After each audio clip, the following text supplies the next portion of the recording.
Welcome to the MiFriendly Cities pop-up furniture factory Wolverhampton presentation. Myself, I'm Jodie Ankers, and here we have... I'm Phil Dixon, I work for ACCI. Thank you. So today we'll just be talking about the furniture factory in Wolverhampton that we've managed to run in Wolverhampton. So just an overview of the furniture factory in Wolverhampton. It is operated in two locations, in Whitmarines and Blakenall. The furniture factory is there to train refugees and migrants who also participate in home makeovers for the city's most vulnerable residents, and to also host repair cafes to encourage self-repair and upcycling unwanted furniture. Within the furniture factory in Wolverhampton, we have a consortium led project by ACCI, who is African Caribbean Community Initiative, who are the lead organisation and the contract holder. And they have commissioned Right Track Wolverhampton, who deliver workshops based on recycling and upcycling of furniture, and also provide short courses to the refugees and migrants, and also provide decorating and support to home makeovers. We also have the Crafty Gardener, who support and provide training around soft furnishings and welcome packs, including upcycled small items of furniture. And then finally, we have BME Housing Group, who coordinate the migrant referrals and coordinate community repair cafes and community outreach. So to briefly discuss about the home makeovers, over the last 16 months, the providers and the participants, including volunteers, have successfully completed over 45 makeovers in Wolverhampton, which are to the city's most vulnerable residents, including those leaving mental health care, those receiving support from adult social care services, and also the homeless sector. We've received many referrals from organisations across Wolverhampton who have supported the project and got involved in the project, but also referred their clients into the service to make sure their house feels like a home. There has been some challenges and successes to this activity, and one of those is the home makeover referral form that we produced. This allowed the providers and the volunteers to organise what sort of makeover they were going into. It really helped the providers understand what sort of furniture items will be needed from the client, also including what where they are based, including what floor if they are in housing block of flats, because there was often times where Phil and his team got to a property without realising they're on the 20th floor of the building, so they had to organise ways to get up the furniture into the location that they needed to go to. But also the challenges were window sizes and measurements of door frames, etc. And I think there was one point where you guys had to dismantle something in order to get into the furniture, in order to get into the property, Phil, wasn't that right? So it was very, very hard.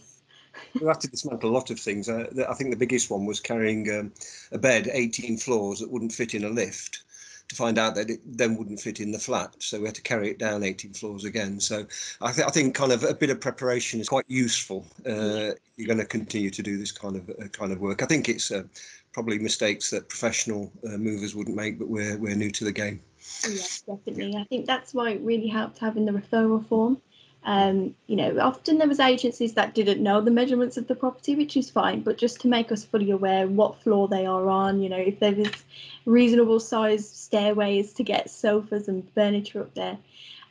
Also, I think the other success was a number of furniture equipment was donated by various local businesses and individuals across the city. At one point, they received a furniture donation from a care home that unfortunately had to close down due to the recent pandemic, which provided a load of furniture items. Wasn't that right, Phil? Yeah, it's a company called Avaro Holdings, who are an investment company who do large-scale developments in and around the Black Country, and they are doing a number of big developments in Wolverhampton where they're effectively clearing nursing homes that have gone out of business over the period of COVID, and basically they've gifted us hundreds and hundreds of pieces of furniture that they could either have thrown in a skip or sold, which has been really helpful. And it's also helped lots of other community organisations that needed stuff that we didn't need, but they needed for the purposes of their business. So it's been a good relationship, and I think it'll go forward into the future. Yeah, definitely. And we are in the process of creating a flyer now to share on social media and on the MiFriendly Cities website to encourage people, if they have any spare furniture that they want to be upcycled and used in a better way and given to someone that actually needs that item of furniture, then we are operating a flyer to share.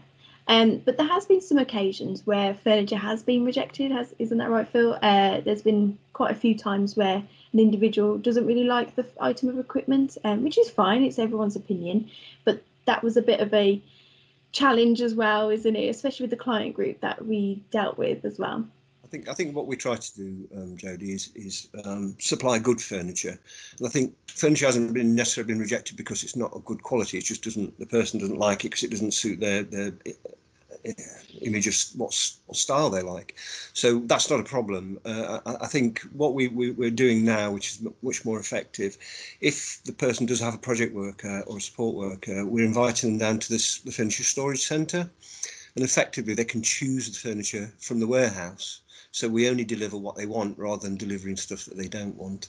I think in early days we were very pressurised because of the effects of the lockdown, and then certainly people leaving hotels that had been used for people who are homeless.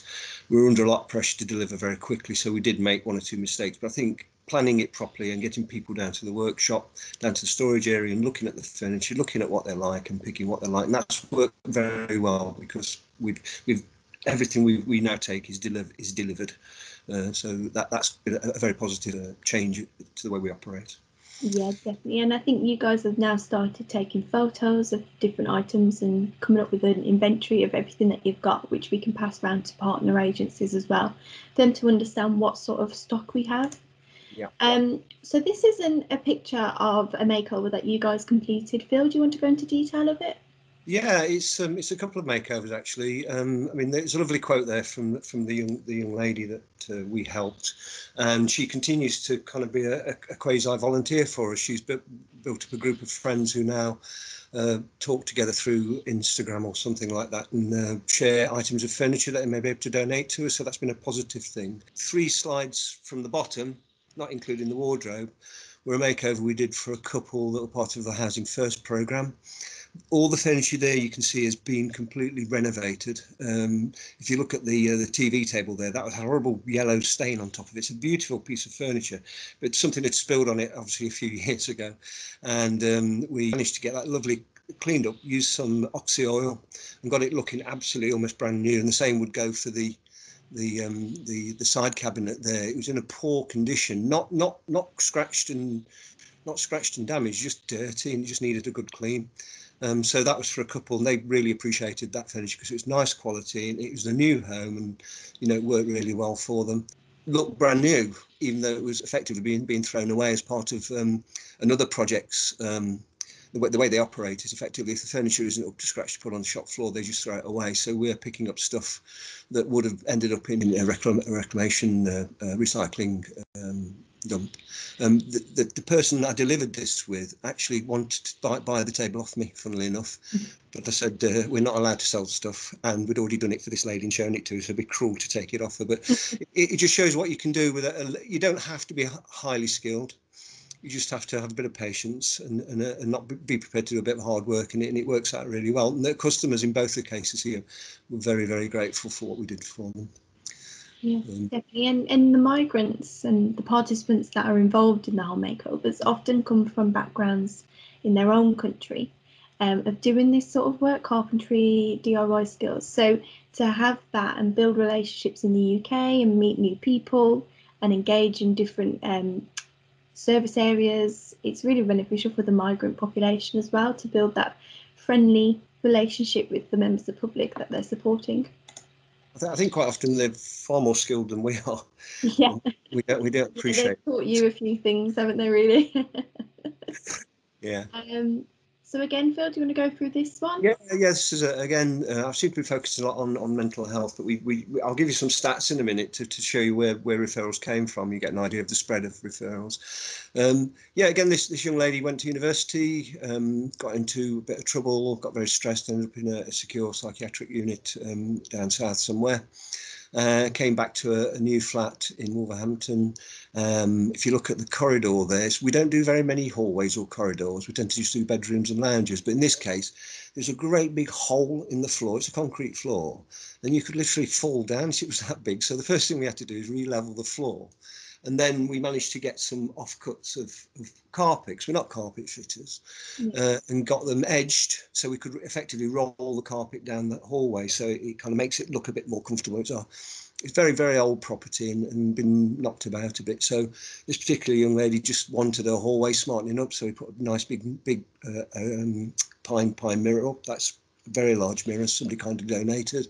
The bedroom was in a bit of a state, so we got a nice wardrobe that had been donated again, flat packed, and reassembled it. And a chair that at the bottom there you can see looks in very good condition. We've got an upholstery cleaning machine as part of the project. It costs quite a bit of money, but it's absolutely fantastic for the purposes of cleaning furniture that don't have removable covers. I mean, luckily most furniture has removable covers now, so it's easier to clean, but in this case it wasn't, so we were able to clean that and make it look a lot better. And she's happily settled in there now and doing quite well at the moment, and not had any cause to go back to psychiatric services, which has been a great bonus. Really, really helpful. And the work that you've gone above and beyond really of what we expected as part of when we first started this project. At first we were like, just go in and do a room, and that counts towards a makeover because we have targets to deliver. But I think you said that once you go into properties, and some of the state of the properties that people are living in, you can't leave and just not think about the hallway or the bathroom, for example. You have to do it out of generosity really, and understand, would you want to live there in that condition? And if not, then you got to sort it out for that person and try and help. I mean, it's been difficult with COVID because a lot of the customers have said, I'll give you a hand with that, mate, but because we're working to very strict protocols and in small bubbles of effectively 2, sometimes 3, we're all wearing masks, we're all wearing PPE, and it's disappointing to have to say to somebody, no, I'm sorry, you can't help, because we're not allowed to allow you to help. But yeah, we've had lots of people say, let me know when you're up and running again. We'll come down and help you out. I used to be a painter and decorator. I used to be a carpenter. I used to, before everything happened, I used to be this, I used to be that. So a lot of people with skills there that we could utilise once we're got a bit more flexibility in the project. Yeah, and some of those recipients were entrenched roof sleepers. Been on the streets for many, many years, roof sleeping. And for those client groups and the client groups that we've supported, they often need something to do to keep them off, thinking about different things in their life and keep them occupied and keep them busy, but also learning skills and being meeting people, learning different ways and learning different community and being cultured in different, settings. So Phil, do you want to talk about your stats then for the makeovers before we move on? Yeah, I just did it. You lose track. I've certainly lost track. And I've fed up with editing photos at the moment because I have to photograph everything. Because Jodie doesn't believe me half the time, I'm sure. No, I think it's part of the evidencing to the funders, obviously. But yeah, just some quick stats. I mean, in terms of referrals, if I go down, the thing is, for everyone we've worked with, we've probably worked with one other person that wasn't eligible, which has been one of the kind of side effects of the project. We've helped quite a few migrants. We've helped quite a few migrants with furniture because they needed it, but we can't count it as an outcome. So they'll come and help and volunteer on the project or work on the project, and they'll say, have you got a spare? Could I have that spare desk there? Because I'm studying English at college, and I like a desk in it. Could I have that lamp, please? So surreptitiously, we've kind of moved furniture to one side. So quite a few people who wouldn't be counted as outcomes have had stuff done for them because they've worked with us and helped us. So it's a bit of a quid pro quo in that respect. But from the point of view of referrals, about 24 of the 45 were housing first or homelessness, entrenched homeless people. Some of varying degrees of challenge, some very challenging. difficult to engage with. Sometimes we had to do 2, 3, 4 visits before we could actually get all the furniture delivered and the redecoration done. I've certainly been slung out a few flats over the time because somebody's had enough and fed up and things are too difficult. We kind of understand that. So I had 24 who Jodie would describe as entrenched homeless. We even moved some people on from where. We don't count those as makeovers, I don't think, until we rehouse them again. But we moved some people from where we moved them a year ago to somewhere else because it's become problematic for them in that community, because they may have gone back to substance misuse and got into trouble with local dealers and what have you. So we've done a couple of those, which has been interesting, moving the furniture. Some of the furniture we've placed originally we've had to dump because it's been so badly damaged during the period. So we're going again, starting again for this particular young man in this case, and we're going to refurnish his new flat once he gets sorted out. We've had 10 mental health referrals. That's people in the majority of cases who have been either sectioned in psychiatric hospital locally in Penn, or have been in regional secure. I think we've had 3 from regional secure who have just not coped with COVID and had complete breakdowns through the COVID period. And we continue to kind of keep in touch with them through the support workers. So if they need anything, we'll go and put a curtain pole up. I know it's strictly not what we should do, but we'll go and put a curtain pole up, or if they've bought a new flat screen TV, we'll put the bracket up for them whilst we've got the people to do it and the equipment to do it. We had referrals from domestic violence. We've had about 8 or 9. We've managed to help about 5, and there's a kind of real good reason for that. Most of the domestic violence referrals, in a lot of the cases, don't want furniture. They want electrical goods. They want washing machines, cookers, fridge, freezers, and we don't do, at the moment, we don't do that. Because we don't have any practice and equipment, so we don't. When we receive it, we either refuse it or pass it on to an organisation that can use it. But hopefully, in the next few weeks, we'll be getting a pack testing kit, and we'll be able to do all of our own testing and accept those items. But so we had 4 domestic violence. We've had 2 or 3 from adult services, as I call them. But one was a young man who is profoundly disabled.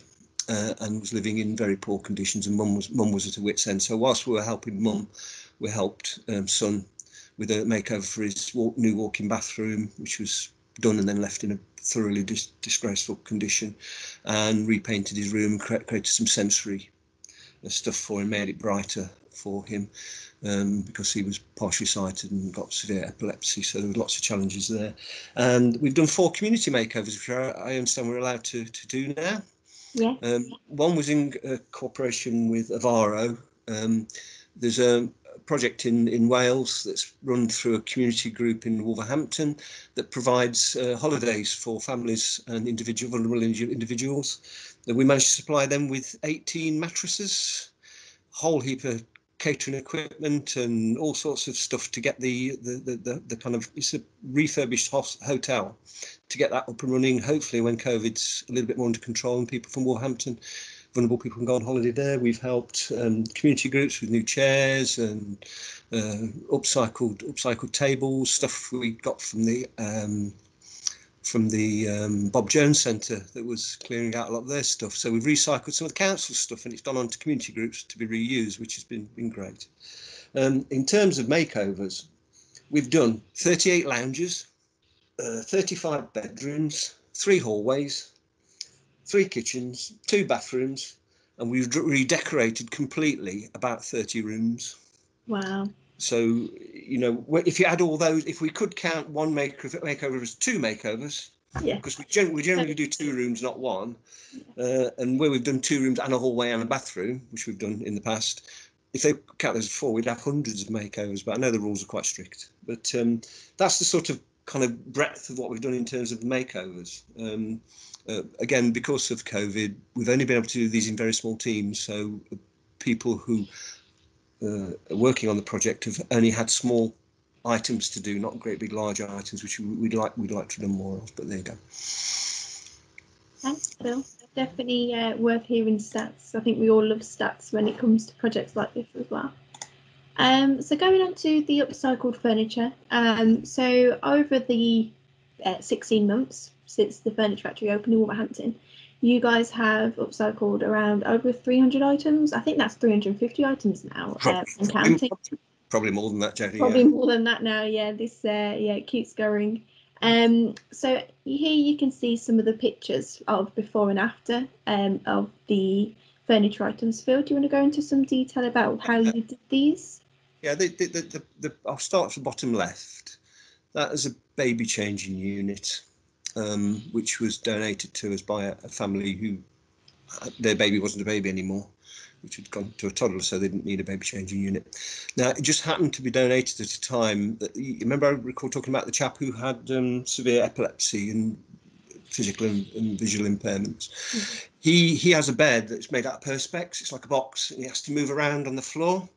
So that and so he needed, and he's incontinent as well, so they needed a little cupboard that they could put incontinence pads and stuff in. So what we did is we brightened it up to match the room colour. You won't see it there, but we did put some wheels on that, so that could be moved with the bed. So when they were moving the bed about, moving him around, because he had to be hoisted out of bed and everything, and into the wet room and what have you, they could move that, and that would go with him into the bathroom. Oh, so that's that one, and it matches the colour. And there's a 15-year-old lad, and you might say blue and grey are not 15-year-old lads' colours. That's what the mum chose. So, so that's the story. There's a little story behind every one of these bits of furniture. No. Yeah, I mean the little yellow stool, it goes with the two chairs there. So going into training of the participants then, so again, over the last 16 months, you guys have trained 42 participants, which is a really good number considering the challenges that we faced in the last year. And obviously due to the pandemic, we haven't been able to do the training as what we hoped and what you guys planned. I think you guys planned lessons and everything, and then obviously boom, COVID happened and we weren't able to operate in a face-to-face environment as much. And the work and the training that's involved in this, you kind of need to be there. It's not really ideal for online training, because you've got various equipment and resources to do that. So just a background of participants that were trained. So these you can see the different nationalities that were trained, which is a really good wide range. And we managed to, I think there was a lot of people that made some friends within the group. Here you've got a picture of a group of Iranian nationals, is it? Yeah, they are, yeah. Yes, so they all come down together, all part of a bubble. As you can see, they all PPE'd up in this environment. And I think this was outside the Colton Hill School, is that That's right? right. Yeah, Yeah, yes. so they decorated the railings. As you can see, they're trying to paint it midway through the photo. I think Phil managed to get the photo quickly. And then at the bottom of this picture, you can see the welcome packs that you guys are producing, and the shirts it's been upcycled into a cushion, which is really, really good. You know, having an unwanted shirt transformed into a lovely cushion in that sort of pattern is really, really nice. And you guys provided wash and welcome packs for individuals who really needed welcome packs when they move into their first home. Yeah. So just another couple of speeches here and some more pictures of some of the participants. So Phil, do you want to go into detail about why to participate in this sort of activity? Yeah, I mean, these are all I've kind of presaged quotes that we've had on the initial referral and forms that the participants, I paraphrased them, but these are some of the common reasons why people said they wanted to come and participate. I mean, Mohammed there, who helped at the beginning of the project with a lot of interpretation for us and translation of stuff. So these are kind of presaged what people said. You know, I want to learn and practice my English. So learning English, getting new skills to get a job once you've got leave to stay, that was a big one. And quite often we did lose people as soon as they got leave to stay, they were gone, disappeared, gone to London, gone wherever the work was, is. Quite a few want to set up their own business, whether it's grass cutting, window cleaning, I don't know, all sorts of things. New friends, new people, learn new skills that will help others, get out of home. I mean, a lot of these guys were just bored. Yeah, Sat at home, I mean, nothing to do. So they came with a gusto. It was quite refreshing. They're actually excited to do the work. Yeah. It's quite often it's difficult to get people to get excited about doing stuff like this. They supported each other and taught to teach you. impart some of their skills. As I say, a couple of the guys were very well qualified engineers and could teach us quite a lot. One of the other guys, one of the Sudanese guys, would be a quantity surveyor in our country. You know, that's what he did back in a couple of Syrian chaps as well. And quite often they'd lost touch with their own communities because they'd been kind of pepper potted around the town, and it gave them a chance to meet. We had quite a few people who Sudanese who didn't know that this person was living in Wolverhampton until they came to us and they met each other. So there was that as well. So there's lots of reasons, but they were the kind of principal reasons why people take part. Yeah, definitely. And I think, you know, you mentioned some of these participants wanted to get more skills and hopefully get into employment. But this sort of line of work is it's such a good business. You know, if you want to be self-employed, it's something that, you know, this is always needed, repairs or carpentry, DIY, window cleaners. It's always going to be a need for people. You know, because often people don't really like doing it. I mean, I don't like cleaning my own windows, so and I really don't like gardening or anything. So I'd rather get someone in to do that. And I think it's a really good way for participants through the project to set up that self-employment and also learn English in that way and learn new skills and make new friends and work in relationships with people to, you know, better them in the future as well. So going on to the volunteers then. So we've not really spoke about the volunteers, but through the project we have recruited 17 volunteers. And the volunteers are people who have experience in this line of work who can then train the participants to complete the work in the makeovers or upcycling of the equipment, etc. And often the volunteers helped with providing a number of different support resources to you guys as a team, including translation. Sometimes a challenge because of the client group that you're working with. There was often, you know, they're going to school and teaching how to learn English, so there was always a translation need there. They also supported in travel and transportation, working alongside the migrants, sharing skills of different carpentry skills, etc. But also introducing them to probably new equipment that they've not really seen before, and understanding how to use that safely. Obviously moving and preparing furniture, so the volunteers often did that. And also providing food and refreshments. I think this was pre-COVID, wasn't it? And that was important to bring people together and share that friendly, welcoming. You know, this project is MiFriendly Cities, and we want to be a friendly, welcome city for everyone. So providing food, just small food and refreshments, really helps build that conversation. And the pictures here is basically a whole home makeover, isn't it, Phil? Do you want to go through it? Yeah, it's a kind of, again, fairly challenging case in terms of the man here has enduring mental health issues, a complete addiction to cigarettes. So he had a lifestyle. It's his lifestyle. I think I can't make any particular judgments about it, but you can see the condition of the property. So the picture on the very far left is a group of a couple of volunteers that we used that were happy to come in with PPE and aprons and clear up 2 or 3 years worth of tin cans and stuff that accumulated on the floor. The bed was in an extremely poor condition. How he hadn't set fire to himself, God only knows. So we moved that, and that was a really horrible job because it was, as you can imagine, years and years of soot and ash and what have you. Mike and his team did a quick kind of slap over makeover. We provided a new bed so his bedroom was a little bit better, and eventually worked towards completely finishing his flat. And it's a shame. I think I mentioned it earlier. You know, you go into a property with the intention to do one room, but there's damages in different areas of the property, and you think, oh, we can't leave it like this. You know, you can't. Like I said, if you don't feel like you can live in that, then why should someone else? And I think this is why the whole makeovers has worked so well in Wolverhampton. You guys have been really gone above and beyond really to meet people's needs and expectations, and also understand the living conditions. Sorry, and also the motto I go by is making a house feel like a home. You know, the right picture here on this presentation, going from the left picture in the corner to that, you know, it's so much more homely now. You've got pictures on the wall, you've got cushions on your sofa, and it's just making it more homely and you know, making that person want to make a change in their home. I think this is why it's worked so well in Wolverhampton, and it's always been it's been well perceived by loads of organisations and agencies who referred their clients in because they know the service that they're going to get, and it's a really good one.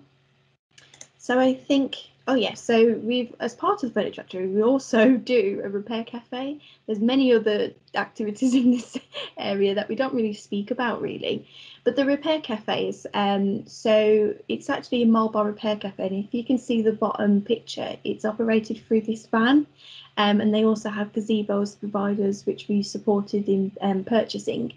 So the idea is for the idea was pre-COVID to go around to different city areas and host repair cafes and encourage the community to bring unwanted items and to see if it could be repaired or see if it could be upcycled and put into something else.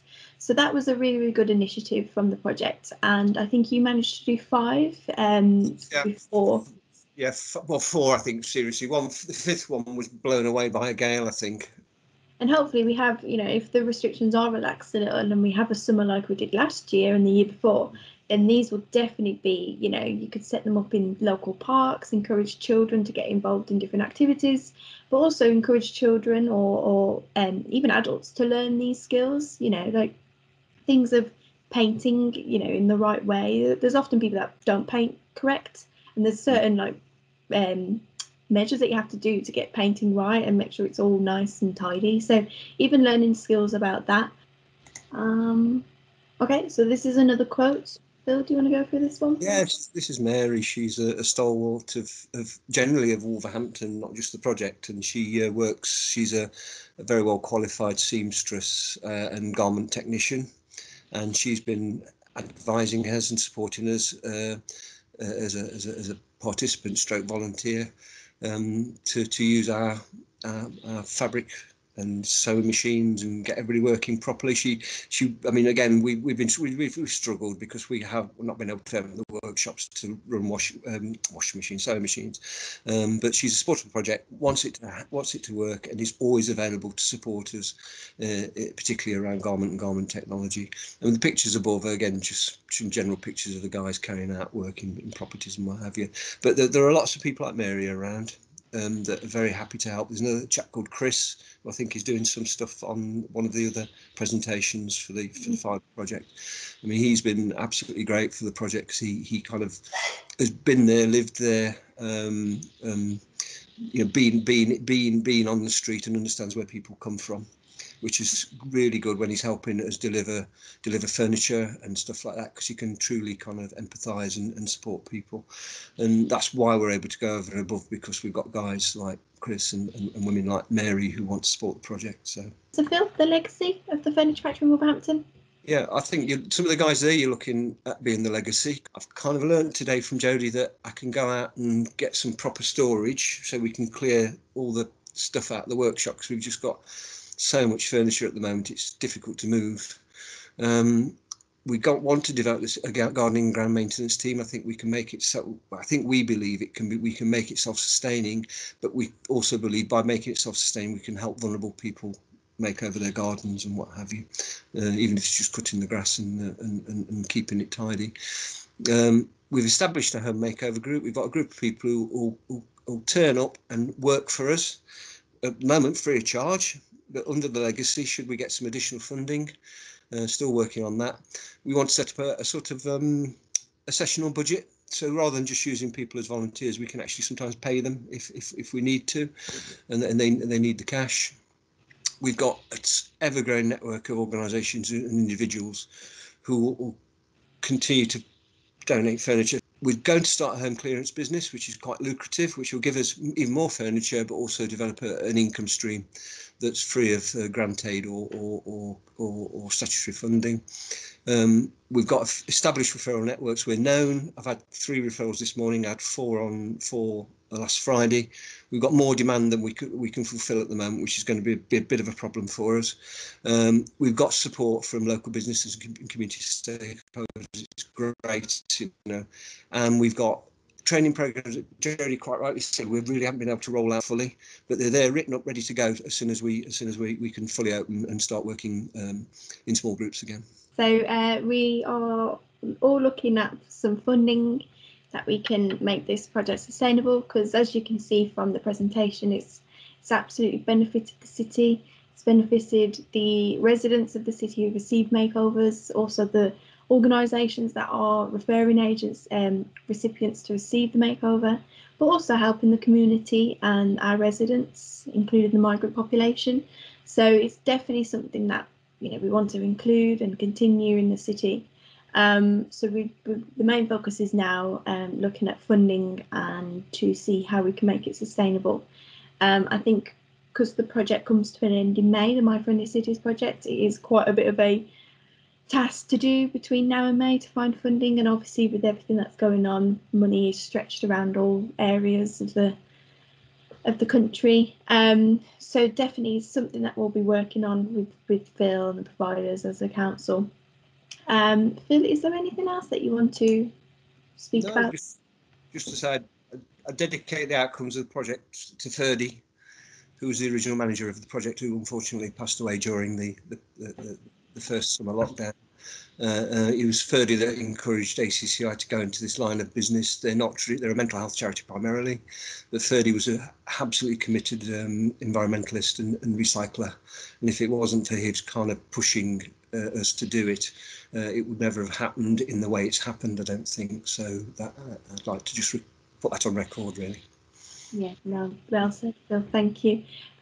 So thank you for listening to our presentation. It's turned out to be like a podcast, really, which is really good. So we really appreciate you listening. And if you have any questions, we will put our details on the final event slide, I think, where it's going to be presented, and you can contact us, of course. And we will be sharing any flyers and communication on the social media pages at MiFriendly Cities, and also the Wolverhampton Council websites, and I'm sure ACCI websites as well. So thank you all for listening. I'm going to stop the recording now, Phil.